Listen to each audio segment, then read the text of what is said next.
Beyond the newsroom, where untold story is revealed. Chairman Nyanzi okugoba mu kibiina ki National Unity Platform abaana abamutebukidde bamwambalidde ku mitimbagano tugenda kubanga tutunulya ensonga zino lunaku leero akooti ekanyanya ku musango gwa unlawful drilling oguvunaanwa bannakibiina ki National Unity Platform okulinamyuka omwogezi wakyo ayitibwa Alex Waiso Mufumbiro Bobby Jant ate Eddie Mutwe n'abalala bangi nnyo nnyini ddala ku list eyo kakati mu mawulire ge tulinawo okuva mu National Unity Platform entuteekateeka za okulaba ng'oboolyawo Chairman Nyanzi Ebuvanjuba nebugwanjuba ewaka wasigalawo ewasinga. Beyond the newsroom gwe mukutu ogukuleetera ekyo ekisinga katiranga naffe ng'oyita ku noti 771 44 53 ne noti 744 26 41 na bino bikulu tetulanga bafere tetulanga basawo ba kinnansi n'abagwa mu koowe eryo mwebale kutuwagira. Thank you.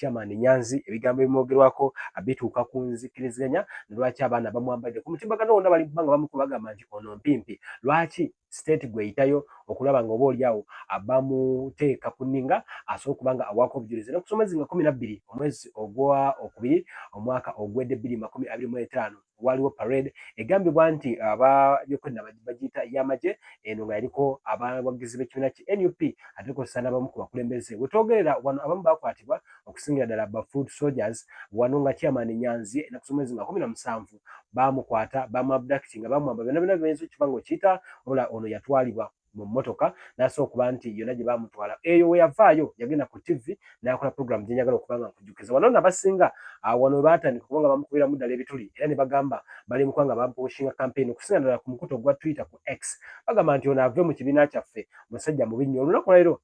kooti egambye nti ono yagenda okuba omu ku bajulizi okuwitnessing y'omu ku ba witness abagenda okubanga bayimirira maaso g'omulamuzi boogere ku nsonga ku kyekyaliwo na byonna byonna ngenda kujja nkulire lwaki Chairman Nyanzi era bino ebigambo y'ensonga lwaki abaana bali mugamba nti ono asaana okuva mu kibiina ekya National Unity Platform. Parade eyo I know it from a fact yategekebwa Lubongoya. Chairman Nyanzi Fred Wow. Y'omu ku bajulizi ababiri bagenda okuleta korona. Parade eyo baali babuuza abantu abagirimu nti bonna mboogera amannya gaabwe. Paredi nga bambuuza amannya gaabwe bonna abalimu tebandaga bukyambu bwa paredi naye nga bandaga nga bageza kumbuuza abantu bambuuza bubuuza abantu ki abaali nti njogera amannya gaabwe gonna nengezaako okubabuulira amannya agalimu bemmanyika abatonotono. So aba security wababuulira kugamu kumanya. Exactly. Didn't you expose them? Why not expose them? Byali bigambo bye ku mukutu ogwassanyuka nga bamaze okubanga bamuuta enaku enzaddako awo ono nno ku nsonga lunaku olwo nga buli mpanga olaba akatambi ako eyaduumiramu parade eyo omukulembeze w'ekibiina kya National Unity Platform Bobi Wine bwe yajja n'ayisa mu nnyiriri ezo ndowooza n'abantu nga buli mpanga weetegereza bulungi nnyo amannya Bambiranizi nkusaba abiri eno sooka ogitereka ekigalo era nkusaba owulirize bulungi nnyo buli wogirayikinga ate kijjambako kubanga etambula njagala gwa bambulira mu comment section Nyanzi bamugobe oba nedda Nyanzi ono ekituusewo olunaku leero kooti mu mateeka ga Uganda kati galo ge mazima basobola okusamoninga omuntu yenna newoba ggwe newembanze okugenda okuwoza oba okuwa obujulizi oba okuwitnessinga ku musango newoba tewaliyo ago amateeka ekyo kiri mu mateeka era kooti yesima negamba nti baleete gundi oba baleete gundi kati Chairman Nyanzi abantu bali mukuba ne bayinza okuba bamukubira obwerere wadde nga basobola okubangira bamukuba olw'ensonga nti n'ensonga zaabwe weziryawo njagala muli mu comment section lwaki Nyanzi ate bamukuba nnyo Nyanzi okuwitnessinga yali adumira parade eyo ako nako okategedde njagala tutambule bulungi nga tetuyomba naye nga tweteeka facts ku meeza. Chairman Nyanzi yali komanda kweyo parade nga buli mukubanga olaba obutambi bali mu red ye ali mu ekyo kosi nga komanda obeera mu kyambalo kya njawulo lwaki bamukuba bagamba nti lwaki ate yagendayo ono mpimbi jjukira Chairman Nyanzi initially yaliko mu kibiina kya NRM kati ndowooza babireeta bagamba tasobola kuba nga yeekyusa ono gwe twogerako ye Muganda era ye mukulu w'omukulembeze w'ekibiina ki NUP ayitibwa Kyagulanyi Robert Ssentamu Bobi Wine wadde nga mu bino byonna bigenda maaso ne Bobi Wine asobola okuyitibwa kooti ne mukompelinga era bw'atajja guba musango ogusobola okuba nga gumusibya emyezi 18 n'okudda waligulu okusinziira ku kooti. Bobi Wine kennyini basobola okuba nga bamuyita ago bege mateeka ga Uganda. Naye kyamaanyi kye twakola bikolebwa mu nsi yonna, bikolebwa mu masomero lwakuba wano kati fiya yereeta obuzibu, bikolebwa mu masomero andi ebintu bye twakola byali bya scouting, you know, bw'olaba ebintu bye twakola bikolebwa mu masomero, okutyapa omugumu mu kyaka. Naye ekintu kimu kyenjala okubuulira muganda wange Kungu, abantu nga bakuŋŋaanye ne babateeka mu order bwe batyo, if there is a problem wabaawo steps eziteekingibwa. For instance, tubadde ne poliisi wano ebbanga ddene nga mateeka ga Uganda kitegeeza nti buli omu basobola okuba nga bamuyita. Kati mu mawulire amalala njagala gwa bambulira mu comment section. Oluvannyuma lwa Mukama Katonda okujjulula Honorable Nakimuli Helen ow'ekalangala, abantu ab'enjawulo ku mikutu egy'enjawulo okusinga ddala ku TikTok ne ku Facebook bagamba nti constituency eyo obutava mu kibiina kya NUP bagiwe Honorable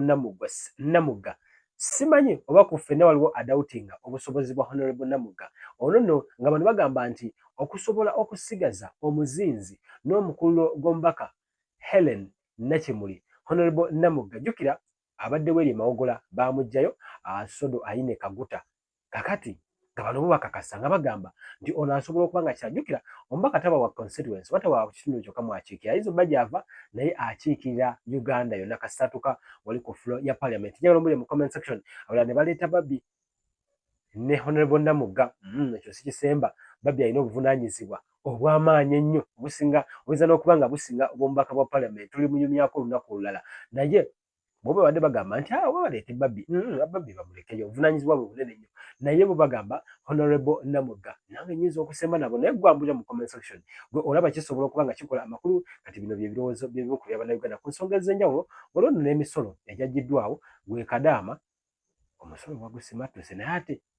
bakuzizise kyenja okuba nga nkunnyonnyola awo mu maaso. Kati nabuno baka bukulu nnyo ebyokumenya ennyumba z'abantu ebyo nabyo byasobola okuba nga bivaawo babisuspendinze. Naye abantu beebuuza ennyumba ezamenyeddwa mu bukyamu ki ekigenda okuddira banaabeerawo compensation. Byonna ebirowoozo by'Abannayuganda katandike n'abakumenya ennyumba ate nja kuba nga tweyongera okuba nga tutambulira ddala wamu. Minisita David Bahati avuddeyo n'agamba nti gavumenti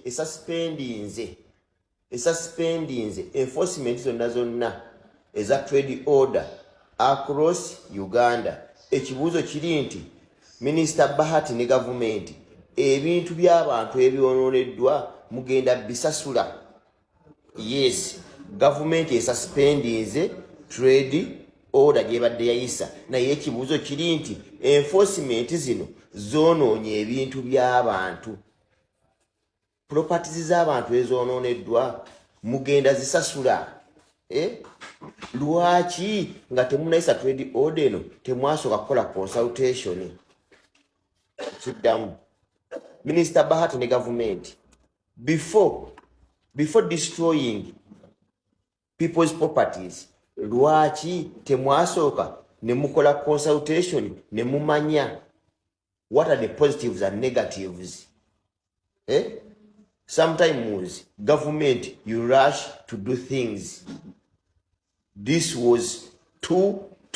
bad and barbaric. Yes, amateeka nga tugeetaaga n'ebitundu ki n'embyalo. Weebuuze emidaala gy'abakazi abatunda ennyaanya egyayonooneddwa nga ne kapitali wa $3 ng'emmali eyo nayo yonoonese, ogenda zibaddiza. Minisita Bahati, ky'ekibuuzo kye twebuuza. Yes, gavumenti estopinze enforcement zonna after consultation. Naye ekibuuzo kiri nti by'ebintu ebyayonooneddwa, emmaali y'abantu yagenze. Buno obudde abantu balina mu malwaliro balwadde bafunye pressure, mugenda baliwirira. Yes, twagala nnyo gavumenti ekulaakulana ne Uganda ekulaakulane, naye n'okulaakulana n'abantu baayo. Buno obudde abantu abamuseera badde bazijja mu banka,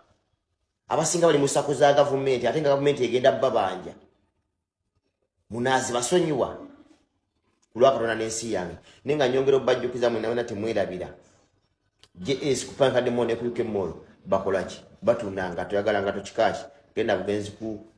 paka demone kuyuke molo baadde balese gubadde omusolo ogw'okukyajinga income derived by Abannayuganda okuva ebweru nti omwana yenna waabanga agenze ku kyeyongo okola obwa sukaali gavumenti eyagala ekutakisinga oba okola obwa oli house maid gavumenti eyagala ekuggyeko omusolo kino ne tugaana okukkiriziganya nakyo kuba gavumenti yeetunuulira nti ssente nnyingi eziva ebweru naye neerabira nti abaana bangi abali ebweru nga bayita mu mbeera enzibu ennyo bakola emirimu egiri kazo okufuna akasente kano ng'abaana abasinga bafuna wansi w'akakadde naye nga kano akakadde omwana ayise mu bingi talya mmere tasula bulungi walwala teyejjanjaba akola shift okuva ku makya paka ekiro paka the following day so ne tugamba nti nebi abantu bano gavumenti yetaaga okuba protecting bajja kubeera nangeri ki nti osobola okumanaginga mu inkamu zino ez'abantu eziri derived from foreign sources era gavumenti neemaliza nga ekkiriziganyiriza naffe n'ebyopinga kino ekirowoozo ky'okukyajinga abantu mubaddemu ne alright Chairman Nyanzi agenda kuwa obujulizi mu kkooti ng'abuwa ku basibe ba NUP hey. Politics mumulaba nganze we mulaba Chairman Nyanzi bamukwatako ne bamuta nenvayo nenjogerako nenfuuka omubi obudde buno omuwabi wa gavumenti alina abajulizi babiri abasiba abaana bali ku parade alina omusirikale ne Chairman Nyanzi tukulinze taata oyimirire wali owe ku baganda baffe obujulizi tulwanagana gavumenti tulina n'okulwanagana muganda wa Kyagulanyi politics obulo teekayo okugulu okumu okula kusigala emabega ebyaddala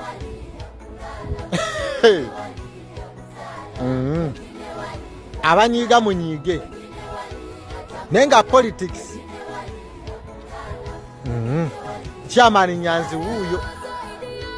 parade eyo I know it from a fact yategekebwa Lubongoya Louis Lubongoya